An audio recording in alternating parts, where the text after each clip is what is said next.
incline press. That's probably because his shoulders are used to internally rotating, so it's just easier for him to pull and set down like this. But when you're on an incline movement and your shoulder positioning's off, you tend to lean forward and it's a little bit more unbalanced. So before we even started the workout, we wanted to make sure that our shoulders in the correct positioning for going heavier, so we're not risking any injury.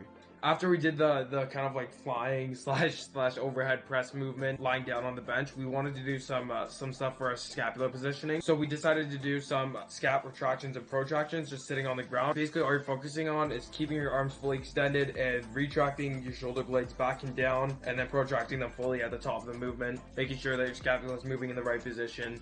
And this, again, is just setting you up for the quote-unquote perfect bench press. So the question that everybody asks, Tristan, how much do you bench press? Stay tuned, keep watching the video, you're gonna see. How I usually set up for each of my heavy exercises is that I'll warm up with a lightweight, not go to absolute failure. I'll do like 2, 3, maybe even 4 warm-up sets, working on up to my top weight, depending on what that is. And that's just to make sure that everything is engaged properly. I'm focusing on technique, I'm focusing on form, I'm focusing on contractions, because if building muscle is the goal, then I want to be able to properly contract the muscle throughout the entire movement. Now, Daniel's only been training with me for like 2 weeks or so now, so his strength progression from the beginning to now is absolutely insane. As a lot of people call it, kind of like the newbie gains, but I've not seen someone go from like 0 to 100. I need this to say that I hit 225 for 15 reps, because that's not my goal. I'm not trying to just throw the bars as fast as I can, up and down, up and down, up and down. I'm trying to squeeze my chest and get as much hypertrophy and muscle damage done as possible when I'm working through the movement. So considering my body weight, I'm pretty happy with how my strength is. I think the max that I've hit with 225 was 12 reps. Again, similar form, but you're gonna of course have days where you feel weaker, days where you feel stronger. So to answer your guys' questions, how much does Tristan Lee bench? There's no max answer, but there is an answer here, and I'll let you guys kind of decide for yourself based on my strength with 225 pounds, what you think my max would be. I'm guessing it is probably around the 295, that sort of around that area. But if you guys would like me to do a max bench press video, I'm willing to do it. Everybody always has the question of how much does Tristan Lee bench press? Leave a comment if you guys think I should do paused, or if you guys think I should do kind of like a touch and go, still control an incline bench press, which was a little bit new for Daniel because he's not used to properly like kind of positioning his shoulders, tucking them back and down, and really keeping everything tight, twisting the bar, all this different stuff that's really small, minute details that are going to affect your bench press like a lot. In this one, I tried to go heavier again. I worked up to, I think it was 205.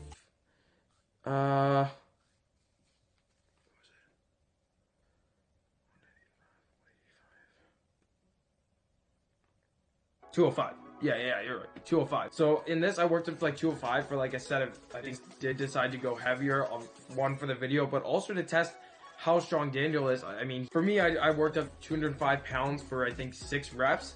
And this, again, is very controlled. It's not touching my chest because that's not my goal. I'm not trying to just bounce it off my chest and looking for hypertrophy in just my upper chest. So I'm focusing on coming down here.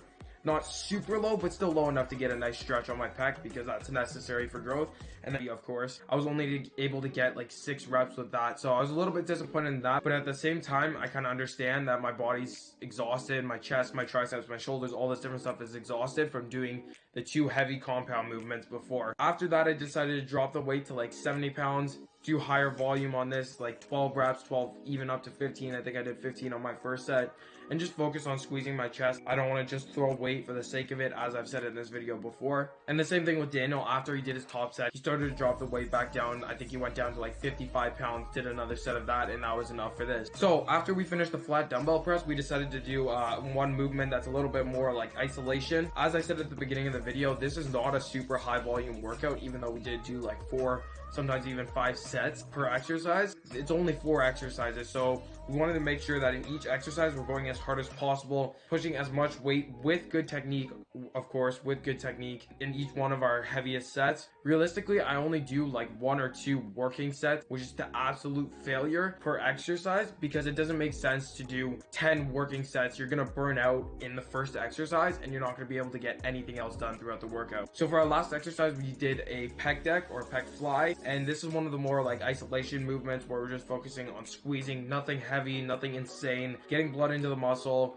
getting some hypertrophy in, squeezing, pausing at the bottom, and then at the top of the motion, this is very important, you want to drive and almost try to touch your palms together and push your like biceps together. And we're just trying to get that full contraction. We're not stopping here. You're not going to get a full